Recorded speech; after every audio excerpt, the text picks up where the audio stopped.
هنتكلم النهارده إن شاء الله عن التصفية المتقدمة. التصفية المتقدمة في برنامج المايكروسوفت إكسل، ودي من الأدوات الهامة جدا في برنامج المايكروسوفت إكسل.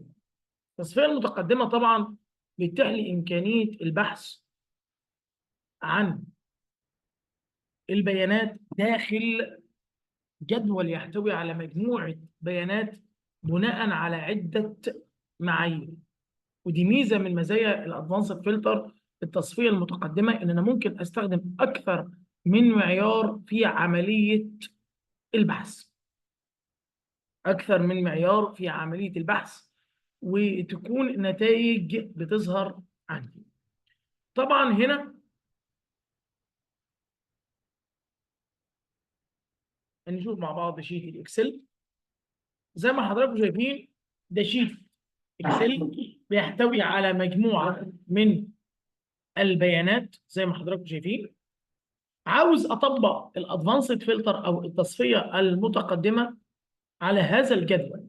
هناك بعض الشروط اللي لابد تكون متوفره عندي عشان اقدر اطبق الادفانسد فلتر او التصفيه المتقدمه عندي، دي تسمى بارامترز. عشان اقدر اطبق فلتر التصفيه المتقدمه داخل برنامج الاكسل على هذا الجدول، وزي ما حضراتكم شايفين ده جدول بيحتوي على مجموعه من البيانات، محتاج اطبق عليه الادفانسد فلتر. دي تسمى الليست او القائمه او الداتا سيت، جدول البيانات عندي. عشان اقدر اطبق التصفيه المتقدمه زي ما قلت، لابد من توافر بعض العناصر. اولا لابد من وجود الليست رينج. الليست رينج اللي هي الجدول الذي يحتوي على البيانات اللي انا عاوز ابحث بداخلها عن الشروط اللي انا هنفذها. ثانيا، يبقى اول نقطه عندي لابد من توافر الليست رينج، وده اوريدي فعليا متوفر في هذا الجدول.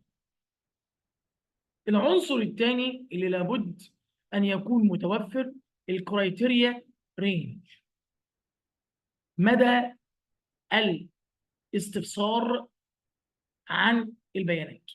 ومدى الاستفسار ده عباره عن ايه؟ عباره عن اعمده، اسماء الاعمده اللي انا عاوز استعلم او اضع المعايير عليه. يعني مثلا احنا هناخد الريجون، الايتم ديسكريبشن، والايتم نيم، كوبي، وهنضع نحدد مكان لوضع الشروط والمعايير اللي انا عايزها. فوق هنا مثلا زي ما حضراتكم شايفين، ده بيسمى كرايتيريا رينج. يبقى خلي بالنا مع بعض، لازم اسماء الاعمده في الكرايتيريا رينج. في الكرايتيريا رينج عندنا اهو، ده مثلا هنسميه الكرايتيريا.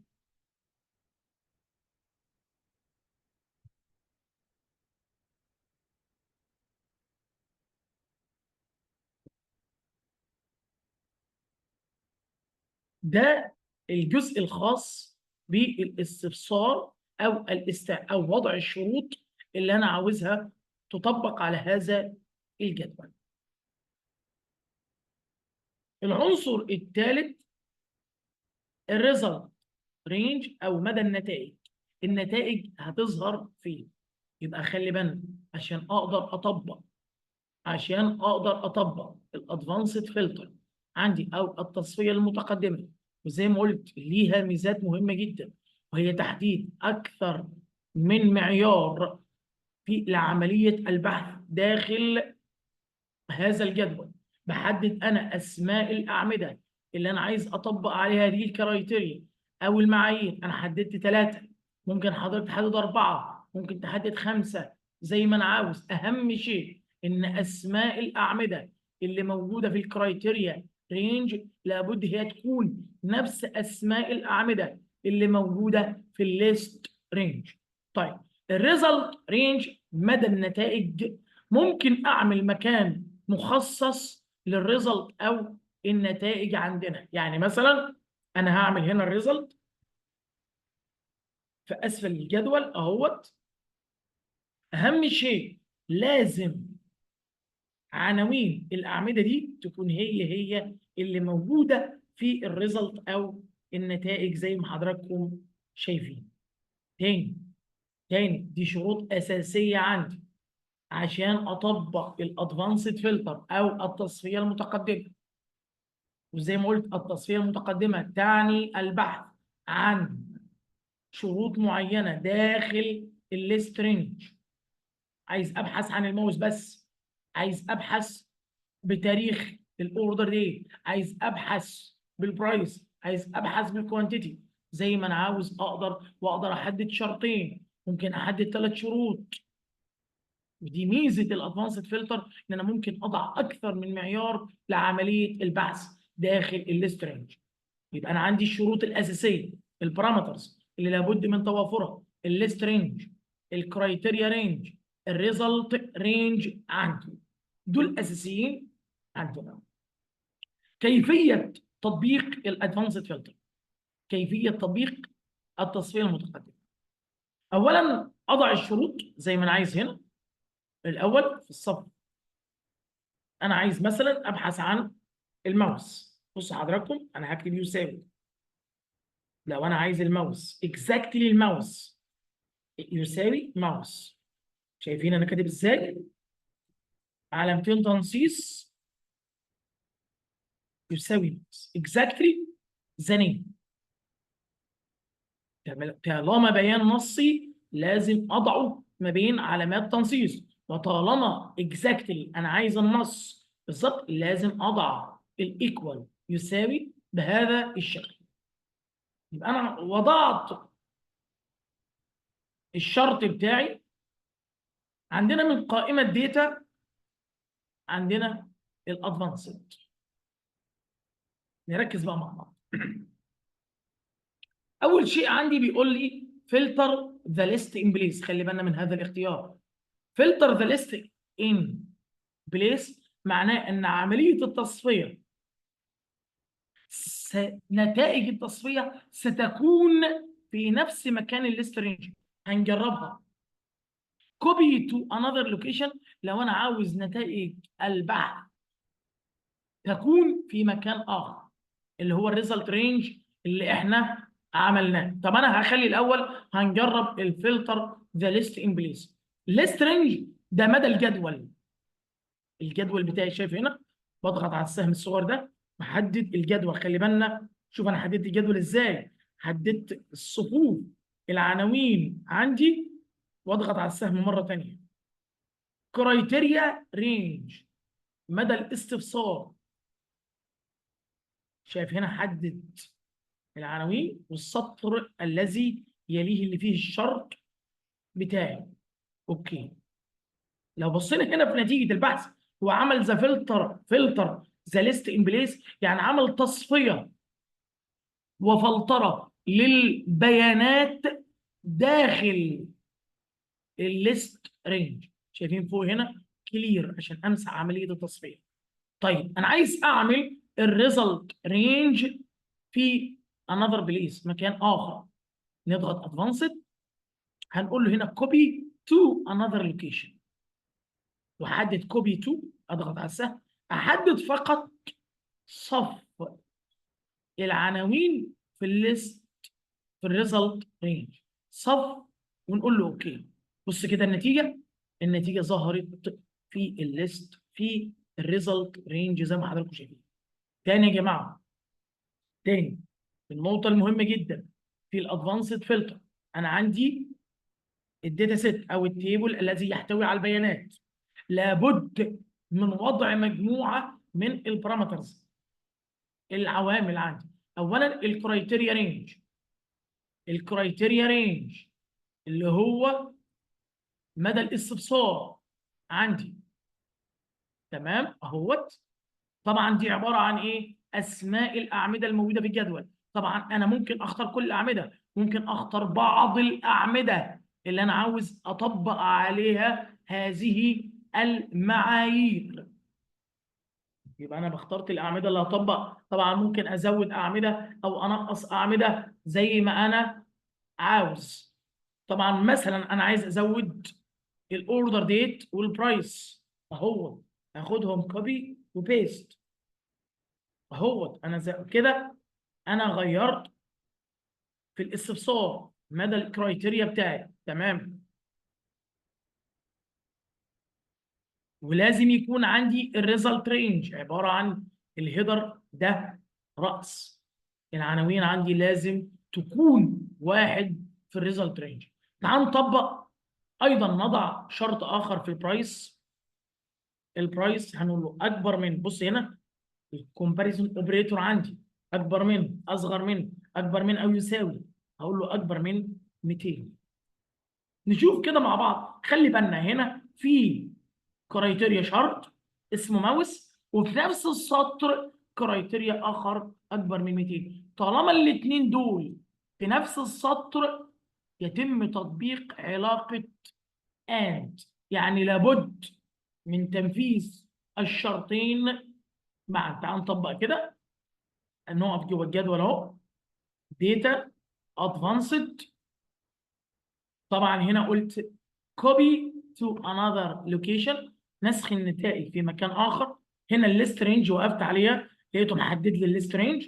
الكرايتيريا رينج طبعا انا عدلته، هضطر امسح واحدد بايديا تاني الكرايتيريا رينج.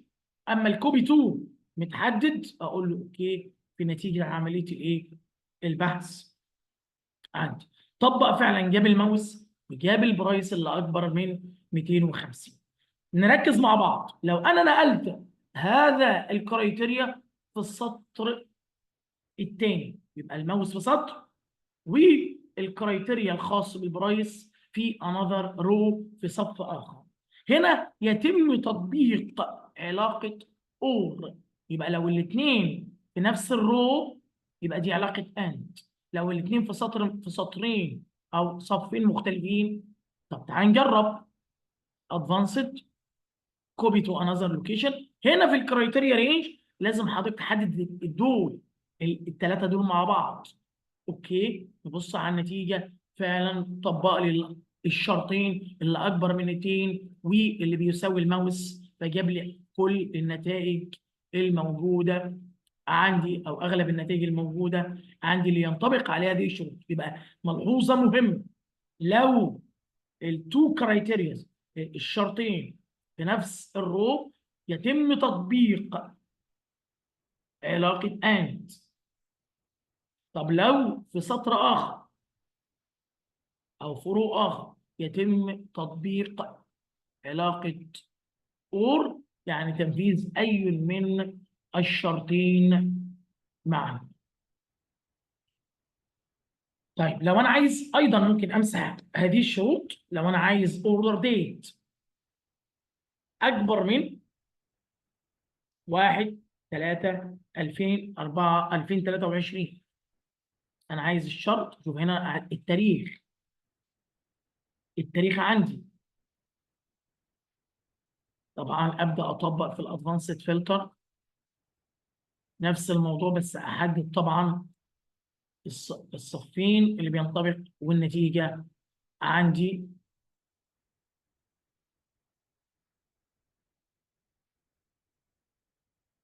ناخده هنا اكبر من،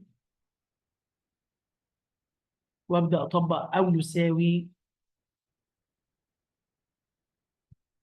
وابدا اطبق الادفانسد فلتر بتاعتي كوبي تو انذر لوكيشن، طلع لي في نتائج عمليه الايه، البحث اللي اكبر من او يساوي هذا الناتج. طبعا ممكن اجيب اعمل عمود اخر اسميه برضو اوردر ديت، واطبق تواريخ بين اكبر من او يساوي واقل من او يساوي مثلا 2024. يعني انا ممكن احدد شرطين لنفس العمود، بس خلي بالنا نفس الاسم اهوت، وارجع تاني احدد الادفانسد فلتر عندي، واحدد الكرايتيريا رينج من اول وجديد زي ما حضراتكم شايفين، واطبق نتائج البحث هتظهر عندي كنتيجه عمليه البحث زي ما حضراتكم شايفين. الموضوع طبعا في الادفانسد فلتر في التصفيه المتقدمه، انا بعيد تاني لابد من توافر بعض الشروط عشان اقدر اطبق التصفيه المتقدمه. واحد، الليست رينج. اثنين، الكرايتيريا رينج. ثلاثة، الريزلت رينج. فدول لابد يكونوا متوفرين معايا أثناء تطبيق التصفية المتقدمة، وذلك حتى نتمكن من تطبيق التصفية المتقدمة على هذا الجدول عندنا. في حد عنده أي استفسار أو سؤال بالنسبة للجزئية الصغيرة ديت؟ لو حد عنده أي استفسار في زوم خليه يريز هاند ويجوين معانا على طول. أنا بشوف الفيسبوك. طيب، ممكن أيضا مع التصفية المتقدمة نستخدم الوايلد كاردز، الرموز الشاملة، وهي النجمة وعلامة الاستفهام. النجمة طبعا، النجمة تستخدم تحل محل حرف أو أكثر من حرف. أما علامة الاستفهام بتحل محل حرف واحد فقط. مثلا أنا عايز أقول نجمة MO وإنتر. عايز النجم هنا معناه ان بدايه الحروف غير معروفه وتنتهي بالام. وتعال نطبق كده النتيجه. ادفانسد في الكرايتيريا رينج، طبق في الكرايتيريا رينج وب2. بدا طبعا هنا يجيب لي نتائج البحث بتاعتي. يبقى النجمه طبعا ممكن اقول له MO نجمه. ايضا ادفانسد فلتر.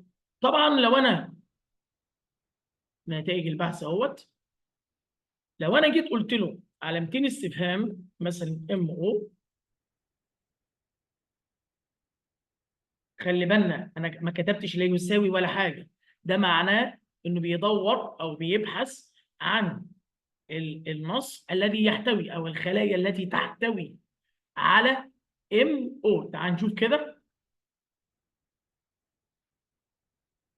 اهو، مفيش حاجه قبل العلامتين الاستفهام، علامتين فقط استفهام فقط. طبعا انا ممكن اقول يساوي زي ما قلنا، يساوي النص لو انا عايز نص اكزاكتلي ما انساش عندنا. يبقى انا زي ما قلنا لو انا عايز نص اكزاكتلي هو النص المطلوب، يبقى بعمل كده واكتب النص بتاعي بالشكل اللي حضراتكم شايفينه. ده معناه ان هيجيب لي النص اكزاكتلي كما هو مكتوب بالظبط اهوت. بالظبط جاب لي الماوس زي ما انا عاوز. بس كده تكون الادفانسد فلتر عندنا تم الانتهاء منها. ولو حد عنده اي كومنت او ملاحظات يا ريت يبعتها، او اي توضيح او اي استفسار على اي شيء، انا مع حضراتكم هرد على اي استفسارات او توضيح ان شاء الله. تمام. هو في بس جزء خاص بالسيلز. معانا الهيد دايركتور مانجر في أجارث أكاديمي السيلز، هبة الرحمن أبو العزم. ليها عروض خاصة بالسيلز، يعني الكورس بتاع حضرتك اللي هتنزله معانا في أجازة، وحاجات كورسات تانية هدايا عليها يعني. هي هتكلمنا في التفاصيل. تمام. مساء الخير. مساء النور. خير. ايه الأخبار؟ كله تمام. يا رب. ميرسي جدا يا دكتور على الإفادة بتاعتك. شكرا جزيلا لحضرتك. حقيقي منورنا، أهلا بيك في الأكاديمي، منورنا ربنا أكيد. يبارك في حضرتك، شكرا جزيلا، شكرا. ميرسي لحضرتك. بالنسبة للناس الجميلة اللي منورانا، هو مبدئيا أهلا وسهلا بيكم، وأتمنى يا رب تكونوا في أحسن حال دايما. إحنا أجرسة أكاديمي تعليمية بتهتم تقريبا بجميع الشؤون التعليمية، سواء إنسانية أو تكنولوجية. فكنا حابين ان انتم تشاركونا اكتر من كده. يعني انا شايفه ان هو في صمت رهيب موجود، فحقيقي كان نفسي ان تكون المشاركه اعلى. آه، فخليني اتكلم عن العروض اللي موجوده معانا بالنسبه لكورس الاكسل. انا واثقه ومتاكده بنسبه مليون في الميه ان هو فعلا فعلا هيكون مهم جدا. وخلينا نتكلم ان مفيش حد فينا دلوقتي بقى بيشتغل بالورق. الاغلبيه العظمى لما بتيجي تشتغل بتشتغل بالكمبيوتر او كده. فخلينا نقول ان انت اكيد اكيد هتحتاج ان انت تعرف تشتغل كويس على الاكسل عشان تعرف توصل للداتا بتاعتك بسهوله.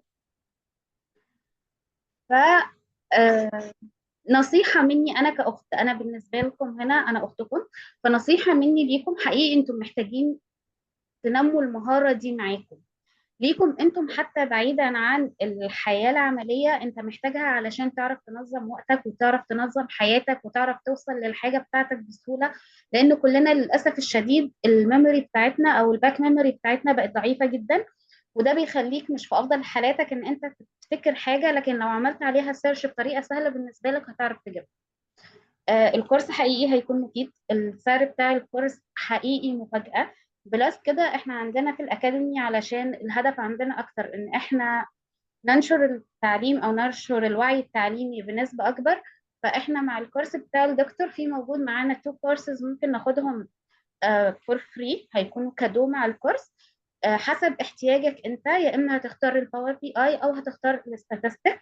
والاتنين برضو بيدعموا معاك ان انت تعرف تعمل داتا اناليسز بشكل محترم. فاللي مهتم بان هو يعمل ده ما يترددش ثانية واحدة في ان هو يكلمنا. واكيد اكيد هنراعي كل الظروف وكل الاحوال، واتمنى لكم الخير والسعادة دايما يا رب. لو حد حابب يسأل عن اي حاجة اتفضلوا انا معاكم. هي بس الفترة قد ايه هيبقى العرض ده قد ايه؟ طيب خلينا نقول ان هو العرض الساري بالنسبة للباور بي اي او الاستاتستيك. انا معايا خمسة وخمسة، 5 عروض و5 عروض بأسبقية الحجز. فأنا طبعا مش هقدر أحدد وقت. يعني أنا لو قلت إن هو النهاردة أو بكرة ممكن أظلم الناس اللي هتستنى لبكرة، لأن أنا هيكون عندي ناس النهاردة اوريدي خلاص اشتركت وخلص العرض. فأنا هقول إن هو بأسبقية الحجز. أنا معايا بس الباكج بتاعتي 5 و5. مش هقدر أجي على المحاضرين اللي معايا أكتر من كده. 5 و5 يعني إذا كان باور بي أي أو إذا كان بايثون ستاتستيك صح؟ اه بالظبط، حسب أسبقية الحجز. فلو انت مهتم بواحد فيهم بشكل فعلي ومحتاج ان انت تكون موجود في الكورس ده، حاول ان انت تلحقه في الاول. لان انت ممكن تجي لي اقول لك انا اسفه جدا الباكج دي خلصت واللي موجود معايا الثانيه. اللي هو يعني إحنا يعني أي حد عايز يخش ياخد كورس الإكسل هياخد كورس من الاتنين دول فور فري عليه بالظبط، بونص. تبع اختياره. لو هو من الاوائل هيكون تبع اختياره، لو هو مش من الاوائل وللاسف التاني خلص فانا هقول له اللي موجود معايا التاني. تمام أوكي، يعني هي بأسباب الحسب أوكي. بالظبط.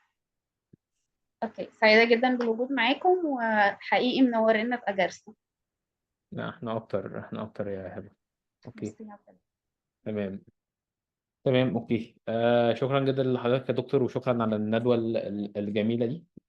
إحنا كده خلاص خلصنا الإيفنت بتاع النهاردة، كان إيفنت يعني خفيف.